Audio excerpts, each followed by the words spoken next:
Good afternoon, everyone. My name's Mark. I own and run the Purple Penny along with my wife Catherine. We've been running the Purple Penny out of a shop here in Mawson Lakes in the northern suburbs of Adelaide for over 4 years now. Been doing these videos for a while, over 3 years, I know that. I think this is the 34th or 35th one this year. We try to do them every week on Monday at 12 p.m. Adelaide time. We always love the feedback we get from these videos. I attended a paper collectibles and ephemera show on Saturday and had a couple of people come up to me and talk to me. They knew who I was and I had no idea who they were, but I think more people watch these videos than what we realise. What a week! Of course, last Thursday was the Royal Australian Mint release, and everyone wanted a $5 coin. Who would have thought people would want a $5 coin? But of course they did. There was a coloured $5 coin release for World Heritage, mintage of 30,000, release price of $30.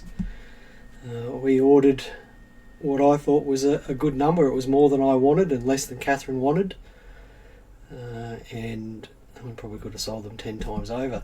So what happened on Thursday here, at least, is we had anywhere between sort of 40 and 70 people lined up at various stages out the front of the shop, and we had a number of tickets printed out for the number of coins that we had allocated to walk-ins for the day. So we'll just explain how we do things here. We get a certain number of coins. We have regulars who support us every week and have done for years, and we also take names for people before release day, and if possible we try to allocate coins to them on release day. If you've been on our interest list before, you'll know you get an email on release day.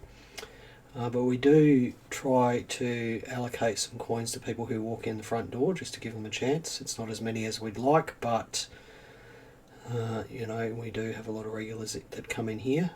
I'd probably just like to clear up a couple of things about mint releases. You'd be surprised at how few coins we get.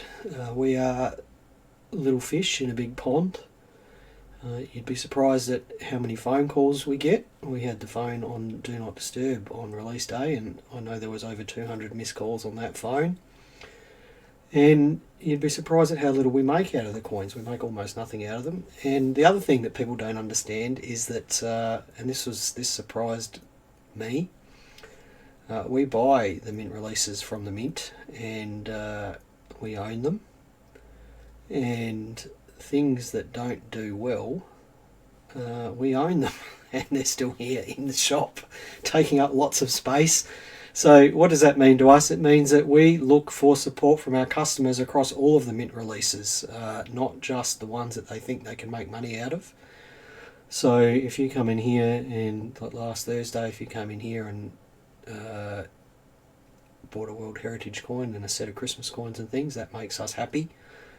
If you just come in here chasing the latest $2 release or what you think is going to be hot, then we are, and this is quite within our rights because we own the mint stock, we're quite within our rights to choose to not give you something, because we are looking for support across all the mint products, not just the ones that people are chasing after.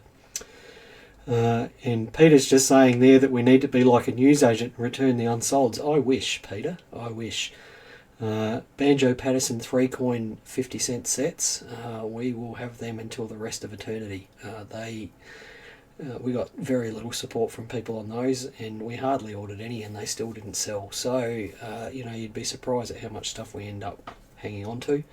So if you are coming to us here and chasing new releases, please do support us for all the releases, not just the $2 coins and whatever happens to be the latest craze out there. And Catherine says sorry she was late because the phone was ringing. So similar to an opera singer warming up before an opera, when the phone rings, we start warming up in the last few days with "I'm sorry, we're sold out," because that seems to cover 99% of the phone calls that we've had. Right. Let's have a look. Say a few hellos. Hello Patrick, hello Michael, hello John, Peter, Nelson, another Peter, Charles, Adam, David, Mike, another David, Sammy, Michelle, Daryl. Hello John, I'm glad you liked the books that you purchased when you came here. Hello Ray. And Mike says those banjo coins weren't the best quality. Well, they're... Mike, I don't know how long you've been around this stuff, but generally the first release in a series does quite well, but then as each series comes along, as each new release in a series comes along, it tends to do not so well. And, you know, Australian poetry, it's all very patriotic and everything, but it's not a very exciting topic, and I'm not surprised they didn't do well. Aluminium bronze 50-cent pieces have never done very well, and I just, you know, I don't understand why the Mint persists with it, but I guess they've got to try all these things out. Hello Brett, Bomber, Gary, and another Mike. Right, let's jump into the news. Before we get into the news, of course, it is less than 4 weeks to the Adelaide Coin and Banknote Expo. Patrick, I know you're watching. Please take note of the dates there. The dates on the Expo are on pretty much all the promotional material. And that is the dates, Patrick, if you're coming down from Borough. So free parking, free admission. It's at the Torrens Parade Grounds. If you're wondering where the Torrens Parade Grounds are, it's the corner of King William Road and Victoria Drive on the Torrens River there. Free admission, free parking. It's open from 10 to 5 on Saturday, 10 till 4 on Sunday. Royal Australian Mint is attending. I still don't know what they're doing. There will be an exclusive PNC. Very small numbers of the PNC. If you want a PNC, I suggest you start calling the dealers on the dealer list. And the dealer list is available in a post on the Expo Facebook page, so you can contact them directly. All of ours are spoken for, so please don't ask us about them. Next item in the news. Let's just bring the news up, shall we? So I think I've done the RAM release wrap up. There was also the Christmas coins that were released last week, if anyone noticed. They were very popular. I think the coin itself is very pretty, and there was a couple with misaligned paint on them that I saw auctioned. I pushed one of them, the prices on one of them up very high because I really would quite like one, but I gave up. And of course there was the Australia Post Big Things release that came through. We really just got those from the post to keep our regulars happy here. We had very few spare, and that again is because, you know, we do look for support across all of our products, and we did have a lot of people that we didn't know put their names down for the AFL coins, and they didn't show up for them, and we're still stuck with most of those, unfortunately. $5 heritage coins. I thought I would go to the graph here, and so I spent 20 minutes this morning punching in buy it now and auction prices for $5 World Heritage coins since release day, which was the 7th of September, and there's a couple of scatter plots there. The top one there is buy it nows, and the bottom one is auctions. So you can see with the buy it nows, they're pretty much firmly clustered between 200 and 175 or so. That's where the vast majority of them are, and they're still selling at around about that now. There were some higher outliers on the first day, up or above 250, but those have really dropped back. Most of the people, as I said, are concentrating on 175 to 200. The bottom graph there is auctions, and if you're wondering what the pale purple marks on the graphs are, that's each different day. So on the top graph there, the pale purple block on the left is Thursday, and then the white block is Friday, the next purple block is Saturday, so that's each day. So you can see that the number of buy it nows has fallen back greatly, and I suspect that's because there's a lot of people that were reselling their heritage coin before they got it, trying to cash in on people who were desperate to get one. The bottom one there shows you that the auctions are pretty solid. I'm not sure why there was so few auctions on Saturday, but there was a lot of auctions yesterday, and you can see a general trend there that the auction prices are going down, and that's for a number of reasons. People, I guess, have lost interest by then. If they haven't got hold of one, they're probably less likely to want to buy one.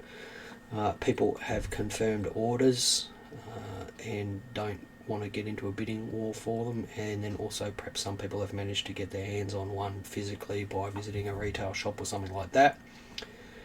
It is a known habit of mint product resellers to cancel orders that are placed on the first day or two of release and try and chase up higher prices.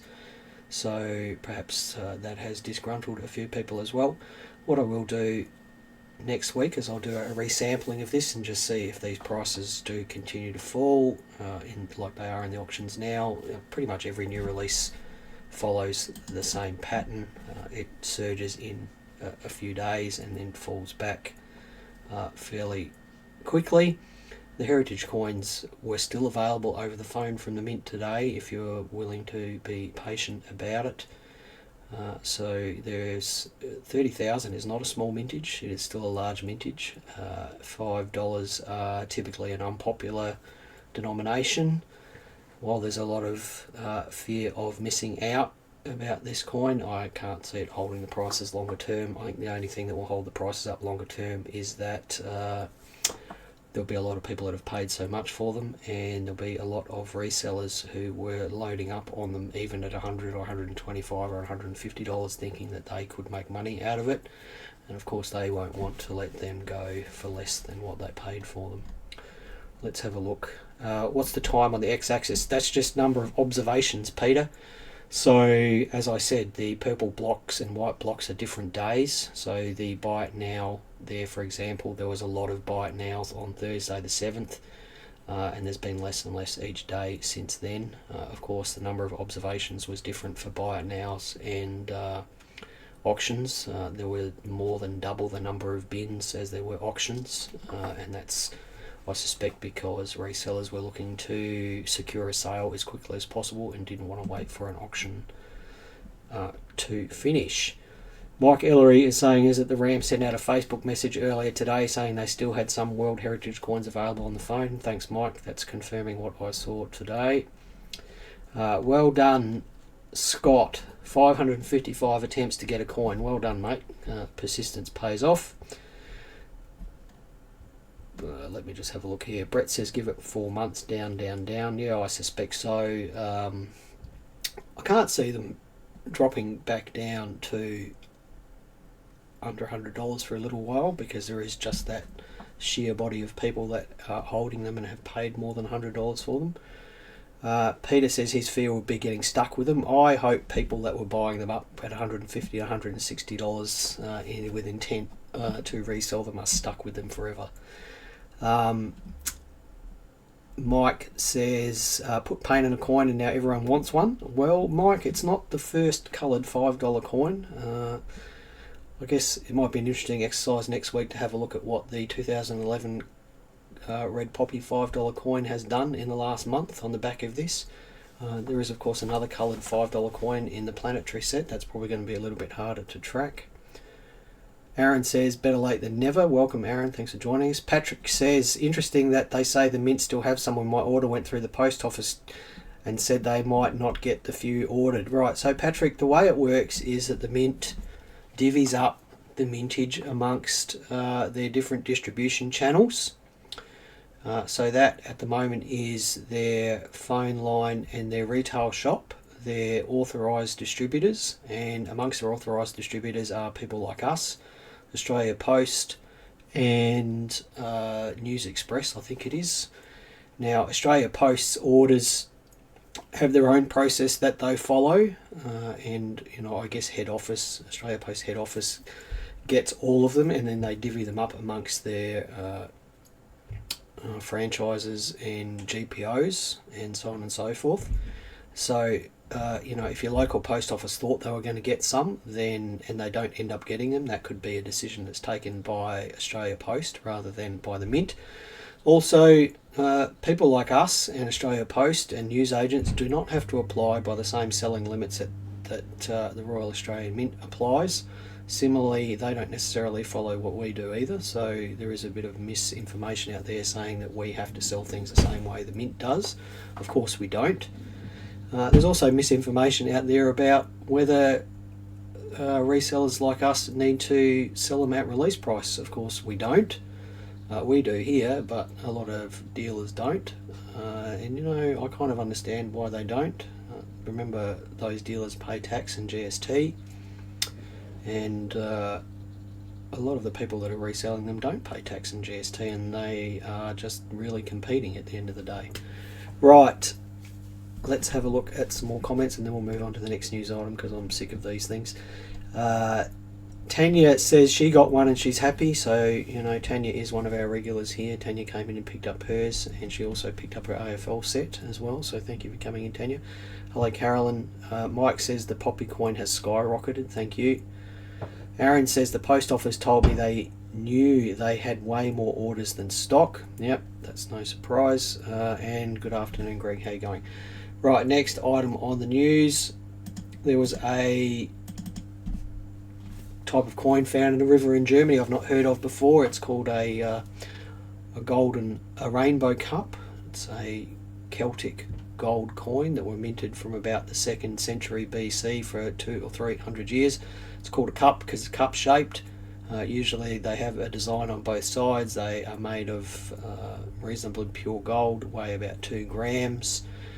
The reason they're called rainbow cups is that historically it's believed that they were found at the end of a rainbow, which may give perhaps the origins of the finding gold at the end of the rainbow story that we have all heard. This one was found by a child in a river near Munich, and like every coin in Germany that's dated prior to about 1600, it is the government's property. It's now in a museum, so pretty cool find there. Next find is also in Germany. This one is 4 gold Gilders that were found in the ruins of a monastery. 4 gold Gilders dating all from about the 1400s. A lot of money, so you're talking several months' pay there. And what's interesting is that monastery was actually stormed and destroyed by local peasants in 1525. There was a peasant revolution in Germany in 1525 and 1526. Ultimately the revolution failed, but they didn't manage to storm and destroy this particular monastery. The monks fled the monastery when that happened, and apparently one of the monks stashed 4 gold coins, some souvenirs, some silver book bindings and things like that, and they have been found by archaeologists, so you can only think that the monk that stashed this stuff never ended up coming back to the monastery. Some of the monks apparently returned several months later, but no one got these coins out. So an interesting archaeological find there that can be linked to a historical event back in 1525.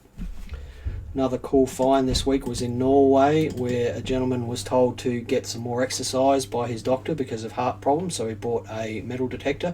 And just a few weeks later, he was walking through... Hang on a second, I'm just going to make this bigger so I can read it. On the southern island of Rennesøy, near Stavanger, which is, I believe, in the southern part of Norway. And he was just sort of finishing up for the day on the side of a hill. Got a signal from his metal detector and sort of started digging. Thought he'd found some foil-covered chocolate money. Turns out what he'd found is 100 grams of gold ornaments from a necklace, and the ornaments themselves are covered in Nordic themed imagery, including horses and pictures of Odin and his ravens. They are not sure why the items were put there, but this whole area was known in about AD 550 for a great exodus of people who fled the area, and perhaps this was buried, intended to be retrieved later, or perhaps as an offering for safe travel. And the image is courtesy of the finder himself there, Erland Bohr, who found these things. Again, I still find it amazing that you can take a metal detector some places in Europe and find 2,000-year-old items buried still. I do find that quite remarkable. Last one here for the day, the last news item. It's relevant to here in Adelaide. Fake $50 notes being passed at the Royal Adelaide show last week. How do you know a fake $50 note? Well, you try and tear it. They've got to be made out of plastic, obviously.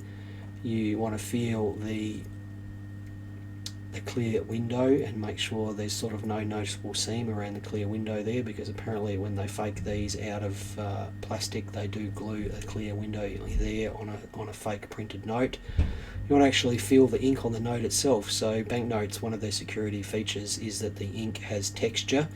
It's called intaglio, so you can run your fingers over the ink and actually feel the ink there. It's raised because they put so much ink on the note itself, which is quite different to something that's run through an inkjet or a laser printer. So 3 of these notes were passed, and apparently the last one was handed over by a gentleman, and the show stall attendant took one look at it and said that's fake, and the guy bolted. The police have said if you do obtain one of these, to try to handle it as little as possible, put it into an envelope, hand it into the police, and be prepared to hand over a description of the person who passed the note to you. So we've had one fake 50 note come through here in the last 4 years, so they are around, and these news stories do pop up online a few times a year. So it is well worth, I guess, the effort of someone faking a $50 note if you can pass it. Now, I do have another slide here that just came up from a coin show that I read about a couple of weeks ago. Chrissy is saying, what poppy coin is that? I missed the beginning. So we're talking about the 2011 red poppy $5 coin, Chrissy, which came in a card and on a PNC. And the PNC also came out with a special release, I believe, of which only... let me think, 1,111 were minted, I believe. It was an overprint. So that's the one that we're talking about there, Chrissy. So I will just jump into this slide because I did think there were some interesting points on it, and I think with some new collectors watching today, they might get something out of this. So the first point there is that young people are entering the hobby via other collectibles, and that's something that we have seen here in the shop a lot. We're getting a lot of new collectors in here that have moved across from collecting cards, sports cards, trading card game cards and things like that. So the reason for that, not only are they coming from other collectibles, it's also they're coming via social media. There's no doubt that social media is having a rising influence on coin collecting. We have seen price changes in certain products that we believe are really primarily driven by social media here, whether they be cartels of people on various Facebook groups driving up prices of things. We certainly have seen a lot of stuff sell for more on social media than what you can buy it for here in the shop. There's no denying that social media has really driven collecting in the last few years. And if you notice what we do here, we primarily do most of our marketing through social media. We do very little printed advertising or printed marketing, very little of it. Most of our outreach is through Facebook and Instagram. And if coin dealers are only just noticing that social media has potential, then welcome to our world from 10 years ago when we got into this on social media. Let's have a look at some questions here. Do ATMs pick up fake notes on deposit? Jason says. Jason, when I talked about this a little while ago, the banks were very reticent about that, about picking up fake notes on deposit. And I certainly remember reading a story where one bank fought tooth and nail to not have to replace fake 50s that their ATM had actually dispensed. They fought it all the way to the courts before they would replace fake 50s that were dispensed by their ATM. Now, I do believe there is technology in place to prevent fake 50s being able to be passed through ATMs, but as I said, the banks were pretty reticent about that sort of information being passed out. Tim says, my 13-year-old daughter has started collecting coins. She started with $1 and $2. we'll have to come by the shop sometime. Yep, Tim, come in here. We always look after you young collectors when they come in here. We'll give her a bag full of world coins and it'll be something for her to look through. Dealers in America are seeing bullion buyers entering the coin market. We see that a lot here too. We get people that are really interested in gold and silver, and then they start looking at 1 ounce silver coins or gold sovereigns and things like that. There is a lot of money in gold and silver, and sometimes those people are looking for extra ways of spending their money. I love this next one. A lot of the dealers at this coin show told collectors to not look at their collectibles as investments. And if you've watched these videos for just a couple of months, you would know that I tell people to collect what you love and not to expect to make money out of your collection. I think the wonderful thing about coin collecting and banknote collecting is that when it does come time to dispose of it, and it is something that has to happen to all of us, at least it's still going to be worth something. And if you're lucky and you've bought wisely, maybe some of the stuff will have gone up in value. I don't know what's going to go up in value. I've got no idea. If I knew, that would be all I would buy. There's no doubt you can make money out of it, but it is exceptionally difficult to do so.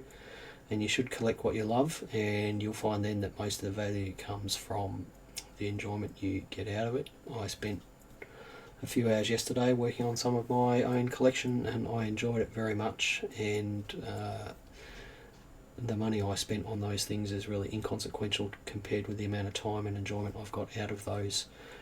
Bomber Davidson says, how many of the banjo coins were minted? Catherine, if you're listening, would you be able to work out how many of the Banjo Patterson sets were minted and let me know if you're listening? If not, I'll let you know next week, Bomber. Emily says, Woolworths self-checkouts reject fake notes. I worked in retail. Thank you, Emily, for sharing that. Just on Woolworths, they've announced today they'll be removing their $500 limit on withdrawals at the checkouts and changing it to $200, so you'll only be able to get $200 out at Woolworths. The next point that these dealers made was that the market is cyclical, and there's no doubt that that is the case. We see, if we were to track $2 releases, $2 coins, you would see those prices dropping between $2 releases. There tends to be a build-up in the interest in $2 releases when a new release is announced, and the prices tend to rise. They hold for a little while, and then they start dropping away slowly until the next $2 release happens. Similarly, other events such as the Queen passing a year ago caused a huge increase in interest in coins, and prices sort of went up across the board, and a lot of those prices have dropped backwards. What causes the cycles? It's disposable income, it's political events, it's historical events. It doesn't take a lot to make things go up and go down. The end of World War II security rolls, for example, they showed a huge rise in prices for a few months after they were released. They hit almost $600 or $700 a roll, and then the Royal Australian Mint released rolls into circulation that were not head-tail, and that caused a huge crisis of confidence in the prices of those items, and the prices dropped very quickly, and since then they have slowly risen again. Education is vital, say coin dealers in America, and that's true. You really need to know what you're doing if you want to buy well, and I suspect that a lot of people that are spending $200 on World Heritage $5 coins are new collectors that are scared of missing out. Once you've got a bit of education in collecting coins, you'd have to look at a coin like that and say, well, do I really need it? Do I need to spend $200 or $250 on a $5 coin that doesn't sit within the main theme of my collection, and $5 coins have typically performed very poorly over the longer term? And on the other hand, if you're buying older coins, then you need to understand not to buy fakes and what grading is and things like that. So education is always the thing that is most important in coin collecting. Here we go. One of the coin dealers said what I say all the time: buy what you like. If you buy what you like, then the value becomes secondary to you. JJT says the 2020 50-cent Banjo Patterson is 20,000 minted. What about the Henry Lawson one, JJ? Can you look that one up for me too, please? I suspect it's probably the same or more. And then the last point here is if you are going to buy older coins is to buy key dates first. And key dates are those dates that are harder to find and more dependent on condition. So if we were to look, so Catherine has, thank you Catherine, Catherine has responded there. The Henry Lawson set is 40,000, so that's double what the Banjo Patterson set is, if JJ's numbers are correct there. If you were buying, say, for example, half pennies here in Australia, you would focus on 1923, 1939 Rue, 1915 H first. Now, why do some dealers say that? I'm not really sure. I'm very much a believer in, you know, if you see a premium example of any coin and it fits into your collection, you should just buy it, because I really feel like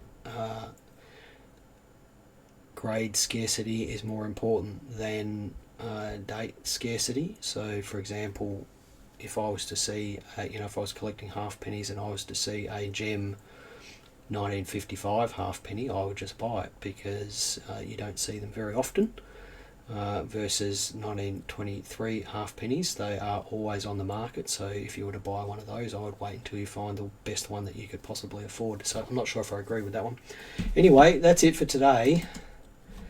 Next week we are going to look at some basic errors, because one of the people I met on Saturday asked me if I could do some videos on some basic errors. I do forget sometimes that there are always new people watching these videos, and we should just go back to basics and explain some of the basics. So next week I'll have a look at some clip planchets and how that comes about and how you can pick a real one or a fake one. I do really hope that everyone got what they wanted at the release last week, and if you did miss out, don't worry about it. It's not the end of the world. The good thing about coins is there's always new releases coming up, and there's always other coin series to collect. You know, maybe if you are getting disgruntled by collecting decimal coins, and you know, educate yourself, as I just said before, educate yourself and perhaps look at another series, look at some pre-decimals or some world coins or some ancients and things like that. There are a lot of other coins to collect. And you know, you don't just have to collect one thing. You could collect two things, collect two series. That's what I always find interesting. And remember, it is a hobby, and you're supposed to enjoy yourself. And yeah, you might have missed out on one release, but there's always other things. There's always lots of other coins around, banknotes and collectibles and things like that. So you know, keep yourself interested. Do lots of reading. Look at lots of pictures. Ask lots of questions. Never be scared of asking questions. If you do have questions, feel free to ask them in these videos, or email us, or send us a Facebook message, and we'll do our best to answer them for you. Happy collecting, everyone. Stay safe and stay well, and we'll be back same time next week. Bye for now.